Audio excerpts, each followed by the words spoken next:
first question, Jamin, that we got for you is, when did you start getting into firearms? I know as a young kid, you and your dad used to go to gun stores. Like, talk to me through why you got so heavily involved and why you're so passionate about firearms today. The beginning of my love of firearms centered around my older brother. And my dad eventually would take me to gun stores and shoot with me, but my older brother got me involved. He bought a semi-auto Tommy gun, and there was an old barn that had bowling pins in it. And we would go get boxes of 45 and load it up and take a drum, and we would bowl with the Tommy gun. And it was really cool. And I just watched him do it. And, I was probably like 8, 9 years old, and he was, like 30. There's a big gap between my older brother and me. And so you were 9 years old when you were shooting Tommy guns at the bowling pins? Oh, this is so cool. And so we went back to his house. He was married. We went back to his house, and he was telling me that there's politicians trying to ban this. And I was like, well, why would you ban that? That's so cool, right? And that is what actually piqued my interest in guns.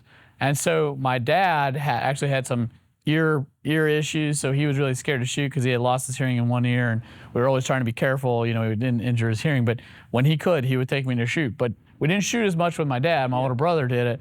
But my dad would take me to gun stores. Yeah. And I would just, it actually got me involved in politics, because I remember thinking, like, why would it? This is so as a cool. 10-year-old, it's like trying to ban amusement parks, right? Yeah. And so I really to me, guns were really just cool. It's like, riding a motorcycle, or, it's just freedom, right? Yeah. Personified. Kind of like they would go to an air show, and, the F-35 flies or F-20. To me, it just screamed freedom. Yeah.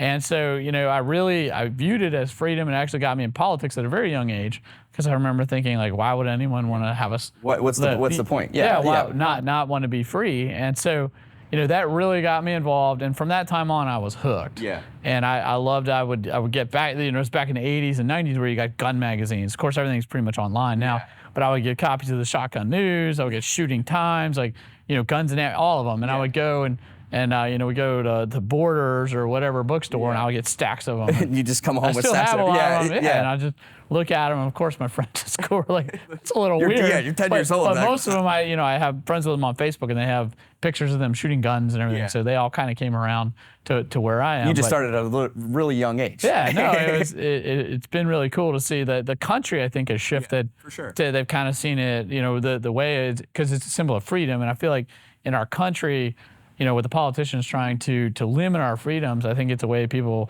find almost like a relief valve where they can be more free. And so the country as a whole, every group, whether it's liberal or conservative, urban, rural, everybody's really embraced this freedom. So it's kind of nice to see, like me as a 8-year-old kid, this is great. 40 years ago, you're doing it. And back then, the media just really went after gun owners as a bunch of kooks and dangerous people. And now to see the country embrace is really kind of everything's coming full circle. Yeah, 100%. So what drove you to join the military? Do you have family members that were in the military? Like, how did you first want to get into the military? No, I absolutely have no family members. It was just, I was 17, I graduated high school at 17. Of course, looking back, my parents were actually probably not that bad, but I was kind of hard-headed, and I thought, any teenage boy is, right? But I was extremely hard-headed, and I just, I wanted to do my own thing, and my parents were super not cool, and there was something wrong with them. They eventually lived with me later in life until they passed away. I really got close with them later, but I wanted to go do something. I didn't have the money to pay for college.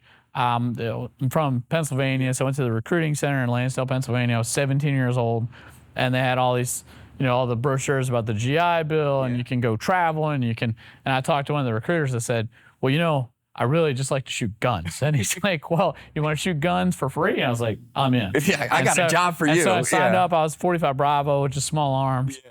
And, that was really it. There wasn't any greater motive to protect the country or anything. It's just 17-year-old kid out of high school, looking for something to do, not having the money to go to college. It was really a perfect opportunity. That's awesome. That's awesome. So when did you decide that you were going to start Palmetto State Armory? How did that even come about, right? You're military, you love guns. How did you just one day wake up and say, I'm going to start a gun company? Well, I've always really liked guns. Yeah. And, that saying, if you do a job you love, you never work a day in your life. Well, that's what ended up happening. But the beginning, I have 2 degrees, both of them in accounting, one a bachelor's in accounting, master's in taxation. And, I I wanted to pursue this career in accounting and CPA world. I got the 2 degrees, I passed the CPA exam, and then I went on a deployment. I was with the 122nd Engineers out of Saluda, and we got tasked with Task Force Trailblazer. So we were IED hunters for roadside bombs. Our saying was, you fear them, we clear them. Yep. And so what ended up happening was my vehicle took a couple of direct hits, and basically I got traumatic brain injury and what had happened, it almost gave me from the standpoint of like in college, I think I had 1B in 6 years of college, I had 1B, I could focus, I was very good. But when I got back, it gave me like adult ADD, and it was really bad. So I got back from the deployment, took a little bit of time off. Our son was born during that time, and I went back to work at the CPA firm. And I went from like really being able to focus, it was very complicated, corporate returns, estates, trusts, and that kind of stuff, to like sitting at a monitor and like thinking like, wow, what is wrong? Yeah, it's gotta be tough. You're just sitting there. So not understanding what had happened. I mean, I've gotten my bell rung by them, and I made it through. Had probably a very severe concussion and then traumatic brain injury. Not understanding what had happened, I kind of got irritated at that firm. And I was like, well, this job really sucks, right? Yeah, it's and hard accounting to do it. sucks. So I was like, well, my first option is to try another firm.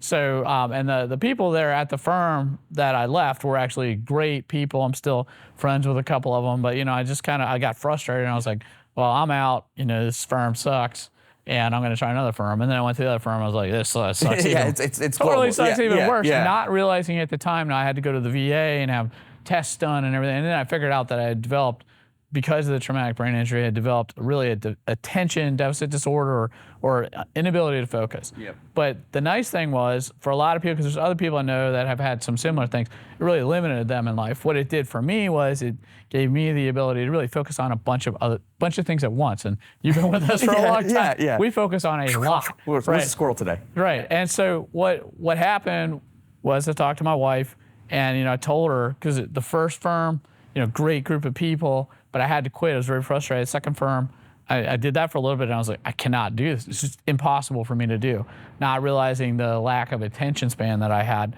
And so I loved firearms. I loved freedom. I loved the ability to do it. And I told Deborah, who you worked for Deborah for years, hey, we're going to start a gun company. And she was like, what? She had helped me get through college. She's a little bit older than me. And so she was very frustrated. She had, I had 6 years of college. She had helped me through. She had worked a full-time job, and she had gotten a good job. I had gotten a good job. And so it was very disruptive in our life. We had our first kid. It's hard with a baby. Jefferson's like a year old at this point. And she looked at me, and she's like, this is not good. And she went and talked to her boss at work, and he was telling her, like, that's not going to work out well. And she was very concerned. I was like, well, we got to have options in life. I remember she said something to the effect of, I have options in life too. I remember thinking, like, that did not sound good. And of course now, she's been our chief compliance officer, set in all of our compliance with ATF and all the government agencies, done a great job. But at the time, it was kind of a tough sell with her. And then, but at least she supported you, though, right? I mean, that's a big deal. That's a big deal. And she's a huge part of where we're at right now. 100%. Palmetto State Armory has been around for 15 years now, officially. When you started Palmetto State Armory, did you think where we were at today would be here? No. So when we first started, I had the concerns about Deborah, right? She was not happy about it. We had a basically 1.5-year-old son. And so I remember when I actually put in my 2 weeks with the CPA firm, the second one, and I was sitting there and I had a piece of paper and I was making notes. I was teaching at the University of South Carolina, Moore School of Business, and I was doing that in the evenings. I was in the National Guard, so I had some income from that, and then I was able to do some extra time. So I was a company commander, and to try and get some extra money. I remember thinking, like, if I do this at, teaching in the evenings, I'm in the National Guard, and then I sell this many PMags every week, I can make $50,000 a year. And like, it was very limited what I thought it was going to be. I thought it would just be a good hobby. Remember, we started selling on a website that we developed, and we had a few orders, a few $1,000s in sales a day, but it didn't seem like anything that would be really a super career. What it turned into with Ed and Julian and where we are now, never could have imagined. It's been, I tell everybody, it's like winning the lottery every day. We had no vision for that. It was just, I am very frustrated with what's going on, didn't understand the cause of it, and we wanted to try something new. When you started Palmetto State Armory, you talked about selling online. Did you ever think that we would have the storefront presence that we have today from when you started this in the garage of your house? No. So, all right. So the first store was kind of unique. So Julian here, who's the other J in JJE, he was actually, when we started, a real estate agent, right? And so we had a pole barn and we had the garage. And we thought we'd never fill them up. Well, we filled them up really, really fast. And so Julian came out, and there's kind of a story to that and how we met and how he learned about the business. We can cover that later. But so Julian, it was in the great financial crisis, and there was one of the NASCAR families had a warehouse in Columbia. It was 200 Business Park if you started early with us, and it was our first store, but it was a warehouse. It was 40,000 square feet. And Julian was like, hey, this is a great price for this warehouse. They're basically giving it away. And I remember it was huge, right? And you go in and the ceilings were like 30 feet high. I mean, it was massive. And it had like a little front office area on it that was like maybe 800 square feet. So we go to the building. I remember the first night we didn't have any security set up. And so we had rented a box truck, and we took all the inventory from the garage and the pole barn. We took it to the warehouse, but there was no security set up, so we couldn't leave it. And we had bought a forklift out of a bankruptcy that Julian had found in another piece of property. And I remember that night, I had to stay all night because I didn't want to leave the building unsecured with all these ammo and guns and everything. So I remember driving around, like doing donuts and driving the forklift around the warehouse. And the whole time I'm thinking, like, this is likely going to end in bankruptcy. Like, this is a massive building. So going from my garage to this huge building. And of course, now that building is just tiny. We would never be able to operate out of it. So we got the warehouse set up there. We got some shelving in. We started fulfilling orders out of it. Well, people started looking online and seeing we're fulfilling out of it, and they just started showing up, like knock on the door, like, hey, can I help you? And they're like, yeah, we just want to buy off the website, like in person. So we had the 900 square feet of office up front. What we ended up doing was there was like a conference room on the end and like 6 or 7 offices, and we just knocked down all the walls and we turned it into a store. And it was really just designed as like a pickup window. But the crazy thing was, like within like weeks of it opening, we were doing like $10,000-$15,000 a day out of this little tiny store. And at that point, I was like, well, you know what, retail really probably does have a future. People want to come, they want to hold it and look at it. But that is through that real estate purchase that Julian helped us out with. That's how the first store came about. So Julian, Jamin just told us about the building that he got from you. How did that go down? How did you guys even meet, first of all? Like, how did you even get in contact with Jamin? So Jamin and I had gotten to know each other at Clemson ROTC, and so he was going a green to gold route, and I was in a 4-year ROTC program route, and Jamin may be short and I may be a little pudgy, but both of us could run real well. And so we'd tear off, and we got to know each other running the presidential route around the Clemson campus. And so fast forward 4 or 5 years, we ended up on the same National Guard staff. I was the S6, a signal officer. You were... I got transferred in to be company commander. I don't know. They put me on battalion staff, sort of, but like not really in a role, but just to move into command. So Jamin and I hadn't seen each other in years, and we were basically catching up, and I know that he had just come back from a deployment. And he says, man, I'm selling magazines and ammo online. I was like, cool. And he's like, if you ever want to come over and shoot, love to have you. So Jamin had this outdoor range set at his house, and I went there, and I was an industrial real estate agent by trade. So I go to Jamin's house, and they have a 2-car garage that's a little extended, and his parents living upstairs of millions and millions of rounds of ammo. And as you slide through the warehouse, your butt's dragging on boxes on the left and your stomach's dragging on boxes in the front. And I look outside and there's pallets with tarps over them in the yard. And I was like, dude, you really need a warehouse. And he's like, I don't think I can afford a warehouse right now. I said, we can find you a good warehouse. I said, I think you're sort of keeping your growth limited with this situation. And if you go into Jamin's house, you'd have calibers of ammo set up across his hearth with his fireplace in front of it. It had overtaken our house. It was pretty crazy. And I can imagine Deborah's frustration with the picking room in her living room. Yeah, you literally, across the living room, you had like 243, 270, and they were all lined up by caliber for easy picking. And our house is becoming a warehouse. And I was thinking, work-life balance would probably be a little bit better. So we found this warehouse, and the market was crap, and there were buildings everywhere, and this one was relatively close where Jamin lived at the time, and it was like 40,000 feet. So to go from a garage to 40,000 feet is like skipping from first to third base. And so we're sitting there. We get this warehouse, and it's enormous. We don't have any racking. And Jamin was talking about driving around, and he was like, "You need to put up a chain link fence and rent the other side of this." And I was like, we went through like a panic element because it was so big. So my brother, this was before you bought in and Ed bought, so my brother was an owner, and he called me up. And like, I mean, think about us, right? We're going from, it was a good sized garage, but from that to a 40,000 square foot warehouse, my brother's like, "This is bad." And I'm like, "I know, I think it's bad." It's like, "This is a great deal." And I'm like, telling my brother, "Julian says this is a great deal." Josiah's like, "This is bad." And so like right before we were getting ready to close, my brother calls Julian up kind of in a panic. And I mean, in my brother's defense, I was in the same, but we ended up going through with the deal. But I remember that last day or two before we closed, we were not 100% sure we wanted to do that. Opportunity knocked. Yeah. And the door was open. Yeah, that's absolutely.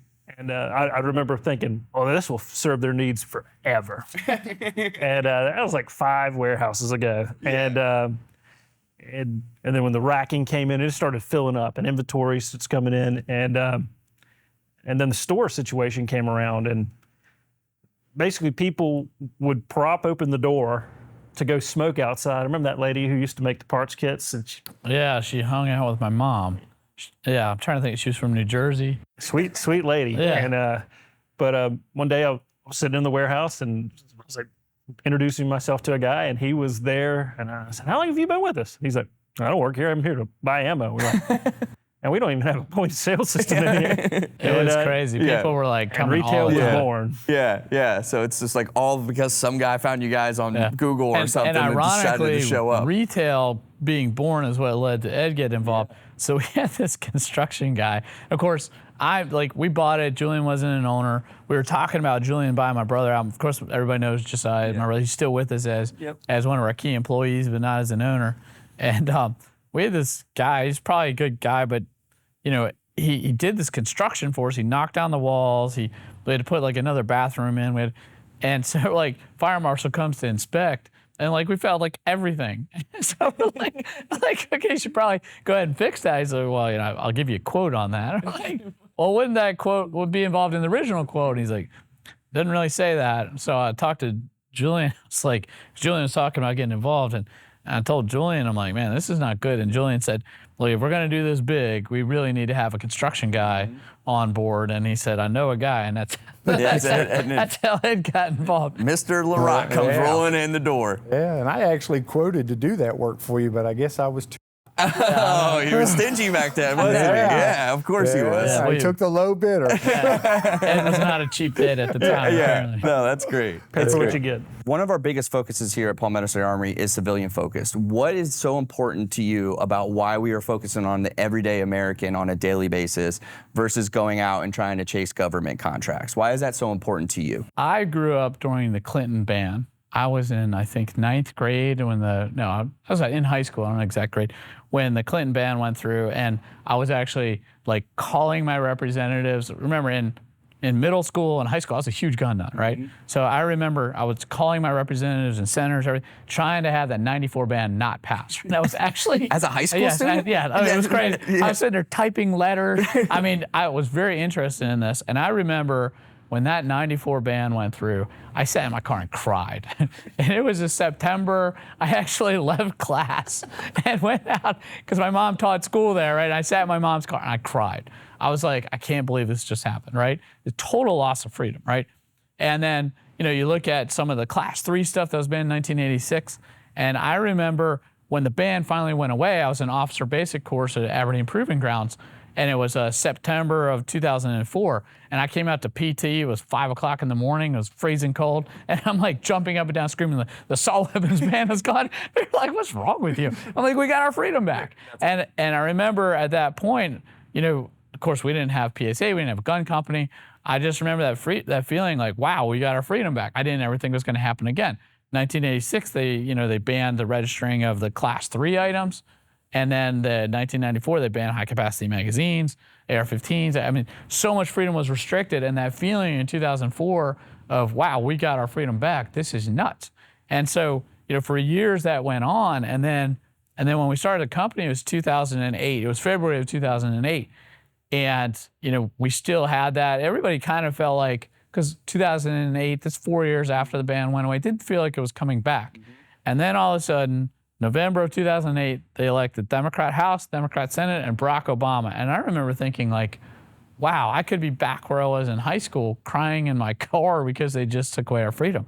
I was like, whatever we do here, and again, the company was started in February 2008, just because I was looking for something to do as a career, not because Barack Obama was going to be elected. I didn't even really know that much about Barack Obama at the time. And I remember thinking, we only have a limited amount of time. And the thing that's guided the company since then until now is we really need to make sure that there's so much freedom out there. If one of these bans happens again, we have made a difference, and we have spread enough freedom in that time to make sure that, let's just say like in 94, there could have been 200,000 AR-15s. I don't know the exact number, but it was very limited, right?